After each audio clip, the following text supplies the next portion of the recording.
You won't believe what happened inside that courtroom, when a strict judge known for never showing emotion suddenly broke down in front of everyone, because a single dad veteran did something no one on earth thought was possible. Stay till the end, because what he pulled out didn't just change one boy's life, it changed an entire courtroom forever.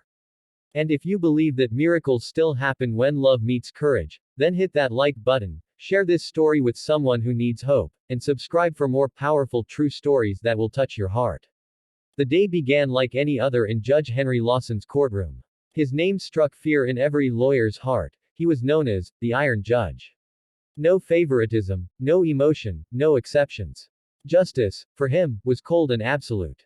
But behind that stern face and expensive robe, Henry carried a pain that few could ever imagine.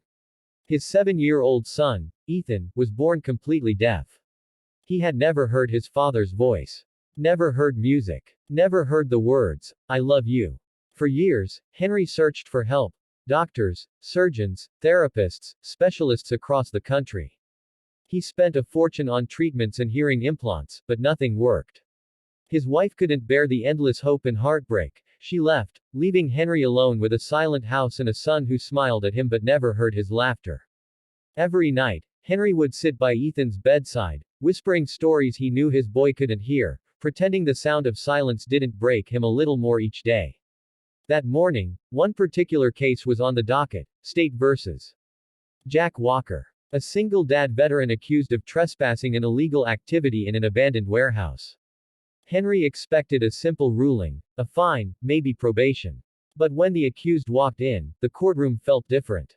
Jack was tall, wearing a faded army jacket. His face was tired, eyes gentle but carrying the kind of sadness only soldiers bring home from war. "Mr. Walker," Judge Lawson began, "you stand accused of trespassing and damaging government property. Do you understand the charges?" "Yes, Your Honor," Jack said, his voice steady. "But I wasn't stealing or vandalizing anything. I was building something." The prosecutor smirked. "He says he was building a healing machine, Your Honor. Some kind of quack contraption." Henry frowned. "Healing machine." Jack nodded. "I served as a combat medic for 12 years. I saw men lose their hearing, their sight, their hope. I couldn't save them all. When I got out, I couldn't sleep. I started studying sound frequencies, resonance therapy, ways vibration might reach where medicine couldn't. That warehouse was where I tested it." The courtroom chuckled. Even Henry felt skeptical. "So you were experimenting?" "Yes, sir," Jack said quietly. Trying to give sound back to the silent. A hush fell. Henry glanced at him, almost uncomfortable. His fingers trembled beneath the desk. He tried to hide it, the pain of a father who had prayed for exactly that miracle for 7 long years. "Your Honor," the prosecutor interrupted, "he's wasting our time. We have evidence of damage." Henry raised his hand. "Enough. Mr. Walker, what exactly are you claiming your machine can do?"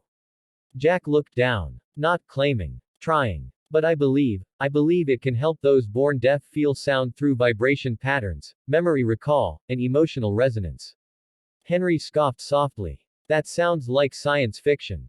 Jack smiled faintly. "So did electricity once." Before anyone could speak again, the courtroom doors creaked open. A small boy stepped inside, Ethan. He had slipped away from his caretaker again. Everyone turned to look as the little boy, holding his sketchbook, walked toward his father. Henry's stern mask melted for a moment. "Ethan, buddy, you can't." But Jack suddenly froze. His eyes softened when he saw the child. "Your son." Henry nodded. "He was born deaf." Jack's expression changed completely. A quiet compassion flickered in his eyes. "May I try something, Your Honor?" Henry hesitated. The courtroom murmured in disbelief. "Try something. Mr. Walker, this is a court of law, not."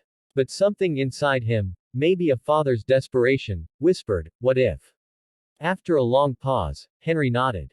"You have 5 minutes." Jack reached into a small bag his daughter had been holding from the gallery, a little homemade device of wires, copper rings, and wood. It looked crude, like it was built in a garage.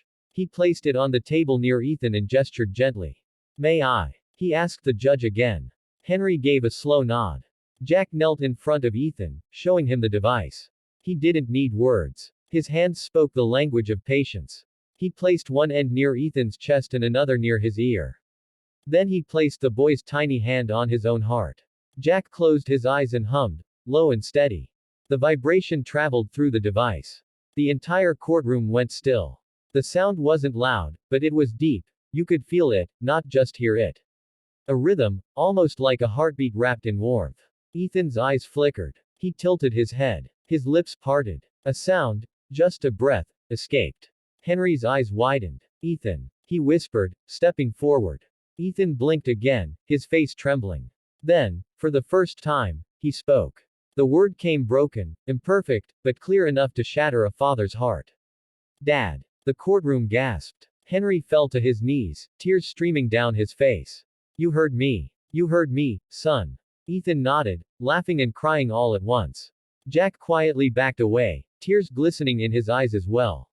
No one in that courtroom moved for what felt like eternity. Even the stenographer was crying. Henry pulled his son into his arms, holding him tight, whispering thank yous that had waited 7 years to be said. When Henry finally turned toward Jack, he was no longer the iron judge, he was just a father. How? He choked out. Jack smiled gently. The body remembers, Your Honor. Sound isn't just heard, it's felt. Sometimes, the heart helps the ears find their way. The courtroom erupted in applause. Henry dropped all charges against Jack and ordered his release. But that wasn't the end, it was the beginning. In the months that followed, Henry and Jack partnered to open a therapy center for children with hearing disabilities. They called it Project Resonance. Ethan became their first ambassador, the boy who heard his father's voice for the first time. The story spread across the nation, inspiring scientists, soldiers, and parents alike. Years later, during a veterans ceremony, Ethan, now a confident young man, stood on stage beside his father and Jack. He smiled at the crowd, then at the two men who had changed his life. When I was born, doctors said I'd never hear, he said into the microphone. But a man who fought wars and never gave up taught me that sound isn't just noise, it's love, courage, and hope. My dad gave me love. Jack gave me sound. Together, they gave me life. The audience stood, clapping and crying. Henry wiped his eyes as Jack gave him a small salute. In that moment, the once silent judge realized something powerful, that sometimes, justice isn't found in laws or logic, but in the sound of a child finally saying, Dad. And maybe, just maybe, miracles don't need to be seen, only felt.